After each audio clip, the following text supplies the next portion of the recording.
I have always believed that service is its own reward. I learned that from my late father, who repaired broken hand pumps and helped elderly neighbors with a quiet smile. I inherited that spirit, but the world I lived in no longer valued quiet service. Instead, it praised noise. When the community announced the annual Heart of Service Award, I hadn't expected to win, but I had hoped for at least a mention. After all, I had spent months mobilizing youths to repair the dilapidated community well. I had organized tutoring for children and coordinated food drives during the last flood. But on the day of the award, as we gathered under the old mango tree, I watched Benson strut to the stage. Benson, loud, boastful, always posting himself online, was crowned the community's champion. People clapped like trained drums, cheering as if he had carried the town on his back. I stood among the crowd, invisible. Anne, one of the organizing committee members, brushed past me without acknowledgement. Samuel and Richard laughed loudly, none of them noticing my forced smile. I felt a sting, not of jealousy but of erasure. That evening, as I walked home alone, the truth settled heavily inside me. They don't see me. They never have. 2 weeks later, the Community Development Committee held its quarterly meeting. I attended, still hopping to contribute meaningfully. The hall was filled with familiar faces: Joanne, Bruce, Samuel, and people I had worked alongside for years. Benson swaggered in late, wearing sunglasses indoors. I cleared my throat and presented my proposal, a long-term water management plan. I had spent nights analyzing data, speaking with plumbers, drafting cost estimates. I believed it could finally solve our recurring water problems. As I spoke, I noticed something strange. Nobody seemed to care. Bruce started typing on his phone. Samuel whispered something to Richard, who stifled a laugh. Joanne fixed her eyes on me with an impatient expression. When I finished, silence hung for a brief moment, then Bruce chuckled. "Raphael, you think too much," he said. "We don't need all these long grammar." Samuel added, "Yes, now we just need to call Benson's contractor. Simple." Joanne folded her arms. "We appreciate your enthusiasm, Raphael, but maybe stick to manual volunteering. Leave strategy to those with more experience." The insult was subtle but sharp. A few people giggled. My throat tightened. I felt heat rush to my face. I nodded politely and sat down, even though every part of me wanted to sink through the floor. That meeting broke something inside me: trust maybe, hope definitely. As I walked home again, I whispered to myself, never again. The next week, I simply stopped showing up. No more meetings. No more community cleanups. No more project suggestions. I didn't announce my withdrawal. I didn't need to. My absence was my message. Surprisingly or painfully, no one asked why. Life continued. Meetings held. People posted pictures. Benson took credit for more work he barely did. The community felt full, alive, loud, yet somehow shallow. Meanwhile, I found unexpected peace in my quiet detachment. I spent mornings fixing things around my mother's house, afternoons reading, evenings walking by the river, letting the calm water cool the anger inside me. Yet beneath the calm, something simmered. I replayed the insults, the dismissals, the laughter at my expense. The feeling of invisibility gnawed at me until it became something sharper. My silence wasn't retreat anymore. It was incubation. "They think I'm gone," I told myself one night. "Let them. I'm preparing to return differently." Revenge wasn't my first language, but pain has a way of teaching new vocabulary. I sat one evening under my father's old mango tree, hands clasped, replaying the moment Joanne dismissed me, the way Samuel laughed, the way Bruce mocked me, the way Benson basked in fake glory. I remembered the award event, how no one even looked in my direction. I felt a slow-burning anger, not the kind that explodes, but the kind that shapes. Revenge, I realized, didn't have to be destructive. There was another form, the kind that elevates you so high the people who stepped on you become microscopic beneath your rise. I whispered to the wind, "They will notice me, not because I demand it, but because they'll need me." That night, I made a decision that marked the beginning of my transformation. I wouldn't fight them. I wouldn't confront them. I wouldn't argue for respect. Instead, I would build myself into something undeniable. And when they finally looked for me, I would return.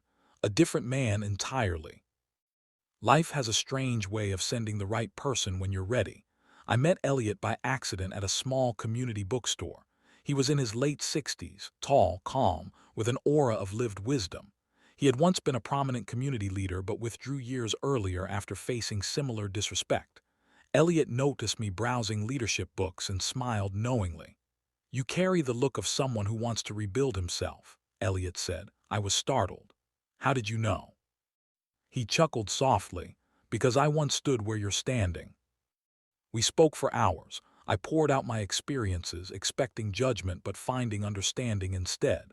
Elliot listened quietly, then said the words that changed my path. "Revenge is not destruction. Revenge is transformation. Your silence will mean nothing if you don't grow in it. Let your rise be your response." From that day, Elliot became the mentor I didn't know I needed. He taught me strategy, influence, project design, funding acquisition, leadership psychology. One evening he told me, "You were undervalued because you played small. Play big, quietly." I nodded, absorbing every word. A new journey had begun. I threw myself into self-development with the intensity of someone trying to build a new life from the ashes of an old one. With Elliot guiding me, I created a personal curriculum that transformed my days.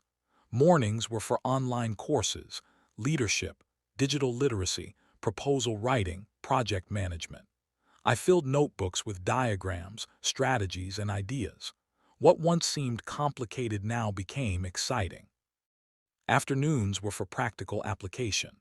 I learned how NGOs structure programs, how to design budgets, how to track impact metrics.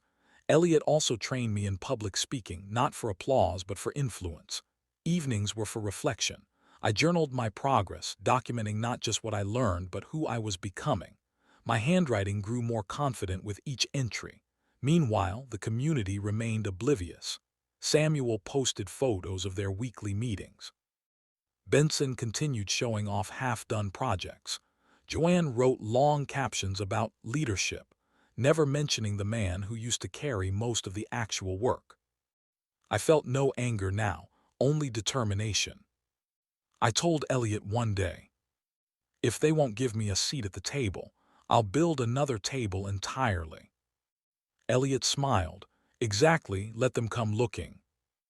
I was no longer the quiet volunteer everyone overlooked. I was becoming someone formidable. With my new skills sharpened, I began working on a project that would eventually reshape the entire region.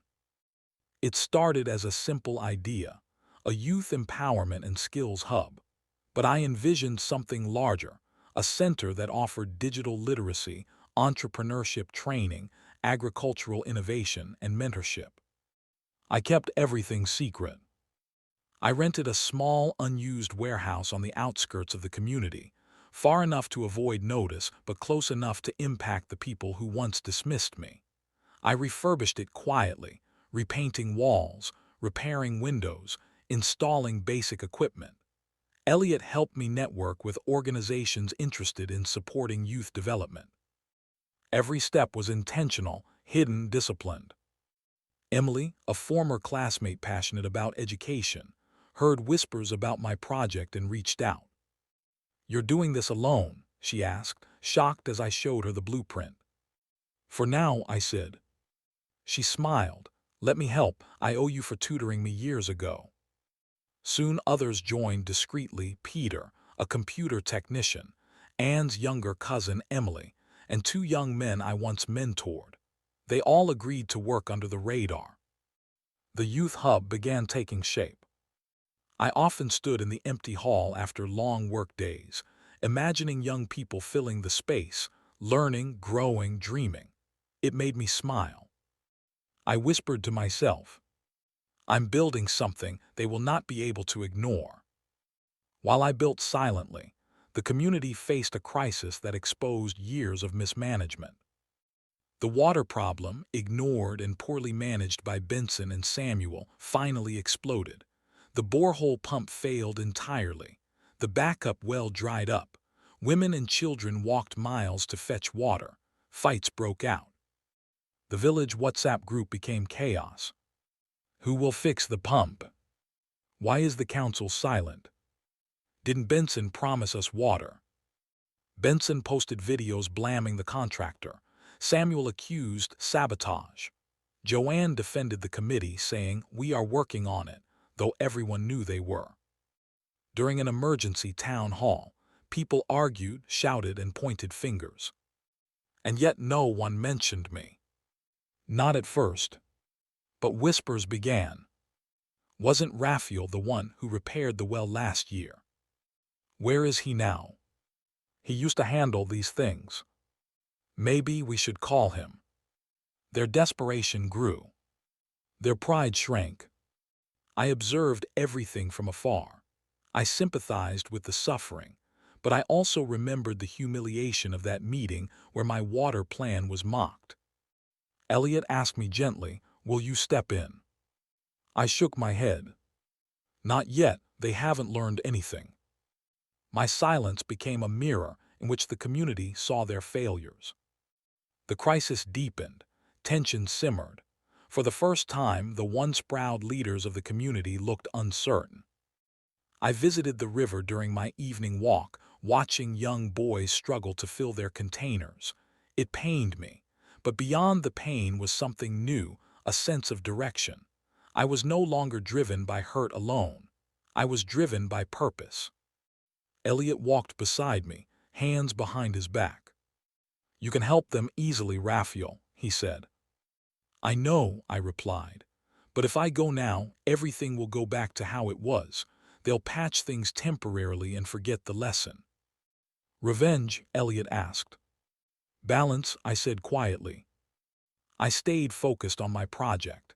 Every day brought new progress. Computers delivered, solar panels installed, training schedules drafted. The youth hub was becoming real.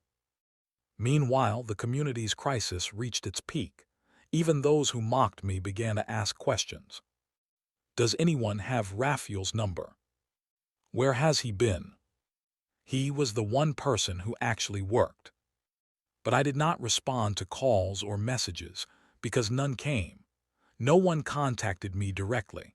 They spoke about me in corners but still didn't approach me with honesty or humility. It was the same pride that made them dismiss me. Now it prevented them from seeking my help. I sighed, realizing a painful truth. They need me, but they don't value me enough to admit it. But not everyone remained silent. One afternoon, Emily and Peter arrived at my door unexpectedly. They looked nervous, almost embarrassed. "Raphael," Emily said softly, "we came to apologize." I frowned. "For what?" She took a deep breath. "For watching them dismiss you, for not speaking up, for letting them treat you like you didn't matter. We knew you deserved more, but we stayed quiet." Peter nodded. "It's not just the water issue. The whole community fell apart after you left. Things only worked because you were there." I felt a wave of emotion. This was the first genuine acknowledgement I had received. I invited them inside. They walked into my sitting room and gasped at the sight of my project plans and equipment lists spread across the table. "What is all this?" Peter asked. "My project," I said simply. "A youth empowerment hub, something bigger than what the community allowed me to do." They were stunned. Emily whispered, "Raphael, this will change everything." I nodded. "For the youths, yes. For the community too, eventually. But I'm doing it my way." Emily touched my arm. "We're with you, whatever you need." For the first time in months, I felt something I thought I had lost. Support. Respect. Loyalty. I smiled. Then let's build something unforgettable. My Youth Empowerment and Skills Hub launched its pilot programs quietly. No ribbon cutting, no announcements, no selfies. Just focused work. The early weeks brought small groups of curious young people. I taught digital basics, Elliot handled leadership sessions, and Emily led literacy workshops. Peter set up computer systems that the youths approached with wide-eyed excitement. By month 2, the program had grown so fast that the small warehouse buzzed like a hive. Word spread outside the community. Neighboring villages sent participants. Parents thanked me for changing their children's lives. Youths who once loitered now designed business ideas and learned employable skills. NGOs took notice. A local foundation sent observers impressed by the momentum. Invitations for partnerships began arriving. I found myself presenting proposals before executive boards, calm, confident, articulate. One foundation director said, "Where did you come from? Your project is more structured than many government initiatives." I smiled politely. "I've been here all along." Funding increased. The hub expanded. Solar power, more computers, furniture, better training materials. Everything I had once prayed for came to me, not through the community that ignored me, but through people who recognized my value. Each day, as I watched the youths typing, building, learning, I felt a quiet pride growing inside me. Not the loud, boastful pride of Benson. A deeper one. A steady one. A deserved one. 3 months after the hub opened, I received an email that made my hands tremble. "Congratulations! Your Youth Empowerment and Skills Hub has been selected for the Regional Innovation Grant worth $15 million. I stared at the screen for a long moment, unable to breathe. Elliot rushed into the room when he heard me shout his name. "What happened?" Wordlessly, I handed him the printed email. Elliot read it slowly, then looked up with shining eyes. "My boy, you did it." I collapsed into a chair, laughter and disbelief mixing inside me. This changes everything. The grant elevated the hub into a regional program. It funded vocational labs, a small library, a digital training suite, agricultural demonstration kits, and stipends for volunteers. It positioned me as not just a community organizer, but a recognized, respected development leader. News spread rapidly across the region. People from cities called to congratulate me. NGOs requested collaboration. Even a government representative asked for a meeting. But the community that once dismissed me heard at last. Through whispers, rumors, hushed conversations, they were stunned, shocked, uncomfortable. I wasn't just succeeding, I was rising beyond them. For the first time, people who once mocked me felt something unfamiliar. Regret. It started like a spark, then became a flame.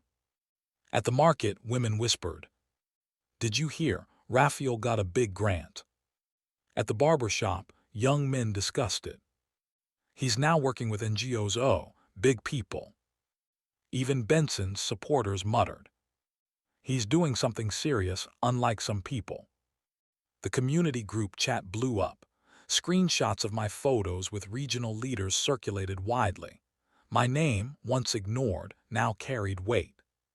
But pride stopped anyone from reaching out to me directly. At a community meeting, Samuel shifted uncomfortably as someone asked, "Why wasn't the council part of his project?" Anne said, "We didn't know he was working on anything." Richard grumbled, "He should have informed us." Bruce scoffed, "Maybe he thinks he's bigger than us now." But beneath their words was a truth none wanted to admit. They had underestimated the wrong man. Joanne remained silent the entire time, her eyes distant. She remembered too clearly how she had dismissed me, how she had belittled me. Now the memory tasted sour. During the heated discussion, an elderly man named Pa Nathan finally said what everyone avoided. "Raphael left because you people made him feel unwanted. Now he has become someone the region celebrates, and you expect him to still bow to you." Shame blanketed the room. Their greatest resource had been in their midst. They pushed him away, and now he had risen without them.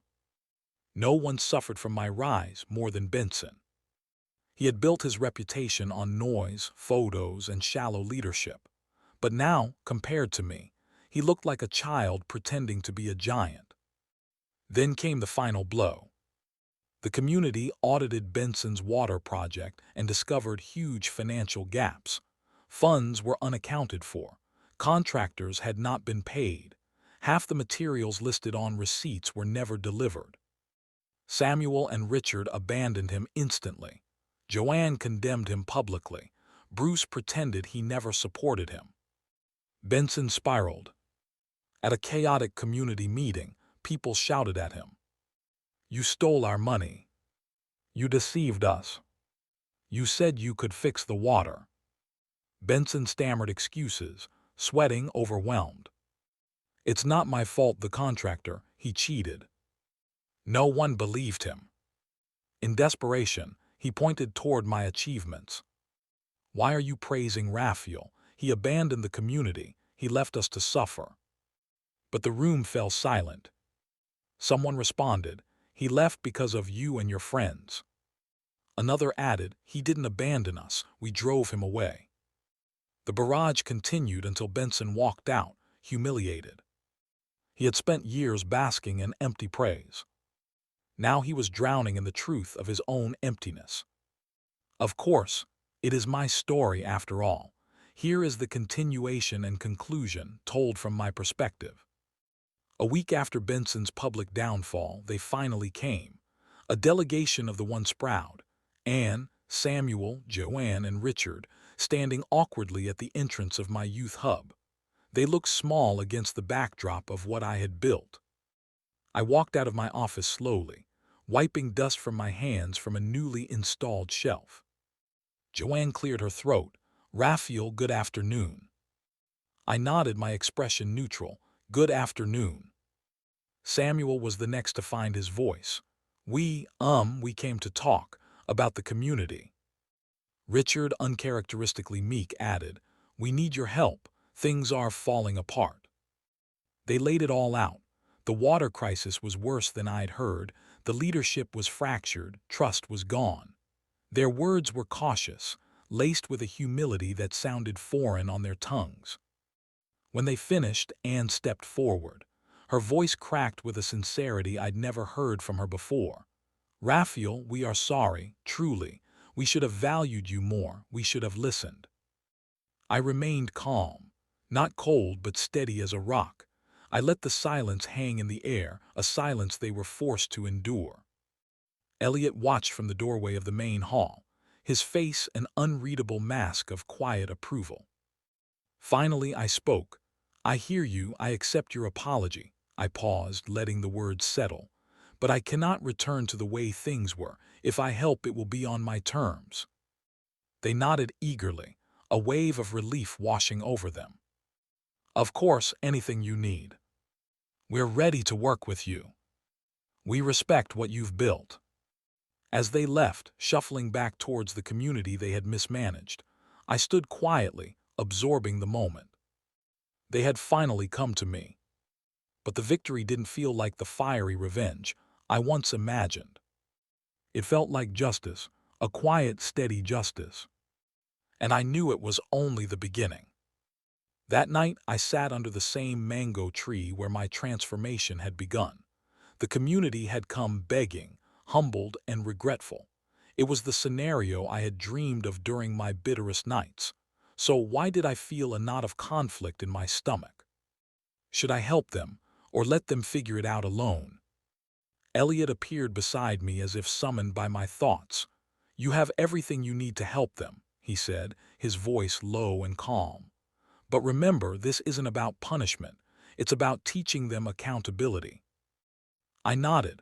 My heart was a drum against my ribs.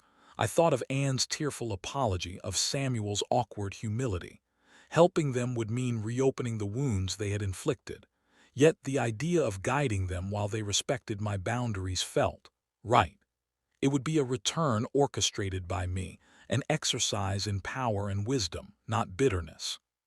Finally, I whispered into the night, "I'll do it, but I will not let them diminish me again." Elliot's smile was a subtle curve in the moonlight. "Good. That's how true leaders are made, not by resentment but by control." My return to the community council was not a plea for acceptance. It was an arrival. Invitations had come from regional authorities impressed by my hub. The same people who had mocked me now had to listen, not because I asked, but because my influence was undeniable. On the first day, I walked into the council chamber, calm and confident. Samuel and Bruce fidgeted with their papers. Joanne's gaze was fixed on the table. Benson was conspicuously absent, already sidelined by his own failures. I spoke clearly and decisively. I laid out a comprehensive plan, restoring the water system with transparent procurement, implementing project accountability trackers, and formally integrating my youth hub volunteers into community planning. No dramatics, no anger, just facts, strategies, and solutions. For the first time, the committee listened. Every point I made was met with nods and thoughtful questions. I saw the realization dawn in their eyes. The man they had dismissed had become a leader they could no longer afford to ignore. The first public meeting under my guidance was thick with unspoken history. I entered the hall with Emily, Peter, and a few of my most trusted volunteers. The room was packed with familiar faces. I began by outlining our immediate goals: the repaired boreholes, the scheduled youth workshops, the new, transparent budgeting process. I spoke with a calm authority, emphasizing collaboration, accountability, and mutual respect. The same people who had once laughed at my long grammar now sat in silence, absorbing every word. My presence was a mirror, forcing them to see their past ignorance. Benson, lingering near the door, muttered under his breath, He's too composed." I didn't even glance his way. My focus was on rebuilding, not on his crumbling ego. The power dynamic had shifted irrevocably. For the first time, I felt a deep, quiet satisfaction. I didn't need to shout or humiliate anyone. My authority spoke for itself. Over the next few weeks, I led the community through a structured rebirth. Broken systems were repaired. Projects were streamlined. A new council, a blend of experienced elders and energetic youths from my hub, was formed to oversee everything. Every decision emphasized accountability. Every success reminded them of the value they had once spurned. Anne approached me one afternoon, her eyes glistening. "I never realized, I never truly saw your worth until now." I offered a gentle smile. "I didn't leave to teach you a lesson, Anne. I left to grow.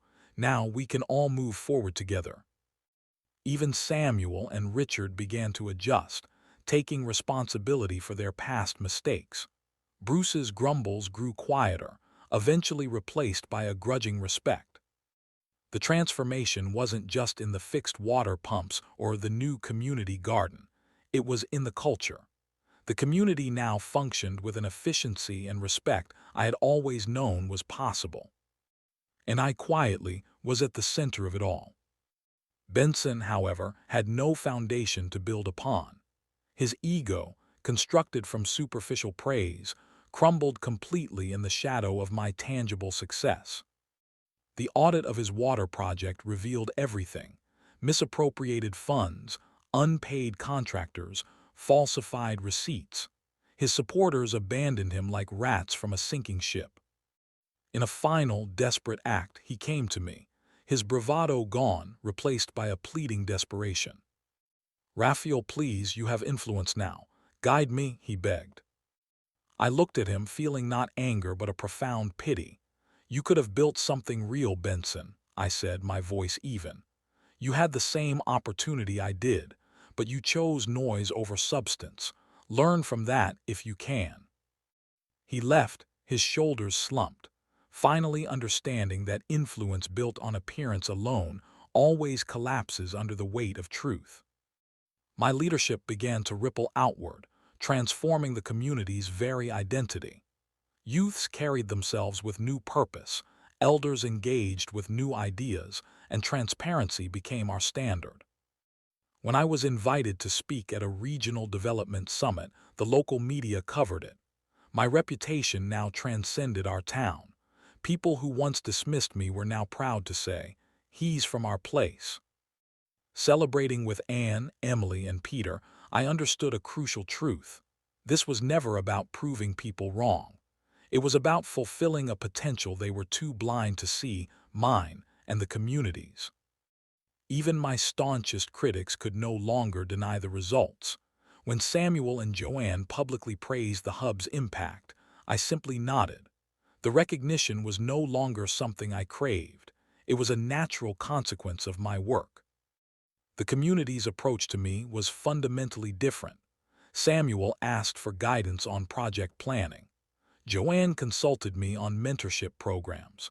Even Richard, who had once mocked my ideas, asked me to personally oversee the final phase of the water project. It was a complete reversal, yet my approach remained steady. I did not gloat, I did not lecture. Respect is not demanded, I reminded Elliot one evening. It is earned, and sometimes you must earn it in silence. His proud smile was all the confirmation I needed. I was no longer just a project leader. I had become a source of wisdom. I allowed myself to reconnect, to build bridges with those who showed genuine change. Emily, Peter, and Anne became my core partners. We reminisced about the past, not with bitterness, but with the clarity that comes from having overcome it. During a community dinner to celebrate the first full month of uninterrupted water supply, I looked around at the laughing, talking, united community. The greatest satisfaction was not the grant or the accolades. It was the healed relationships and transformed hearts. I leaned over to Elliot and whispered, "They finally see me, but more importantly, I finally see myself." He placed a hand on my shoulder. "That was always the goal, my boy." I understood then that my journey was about more than winning recognition. It was a lesson in self-growth, resilience, and the quiet building of an unshakable influence. I reflected on the months of silent effort, the countless hours without acknowledgement, the patience to avoid confrontation, the wisdom to channel pain into purpose. I realized the true measure of revenge wasn't in humiliation, it was in transcendence. I had turned bitterness into impact. I had built something far greater than temporary satisfaction. My principle was forged in fire. When undervalued, grow silently. Build power patiently. Let your actions rewrite the story. The final event was simple but profoundly symbolic. The inauguration of our fully sustainable water system, integrated with youth-led maintenance programs. I stood before the entire community, calm and composed. The same faces that had once looked through me now watched with a mixture of regret, admiration, and awe. Benson was gone, having left town for good. Samuel, Joanne, Anne, and Bruce hung on my every word. There were no more whispers, only genuine, hard-earned respect. I addressed the crowd, my voice warm and clear. This community is strong not because of one person, but because we now collectively value effort, integrity, and collaboration. Let's continue building together. I smiled inwardly. There was no triumphalism, no arrogance, just the quiet victory of a promise I had made to myself under a mango tree finally fulfilled. I had learned the ultimate lesson Elliot taught me. Revenge isn't about bringing others down. It's about rising so high that your absence becomes their lesson, and your presence their blessing. That day, the community finally saw me. But I had already seen myself for a long, long time. And that self-knowledge was the most powerful victory of all.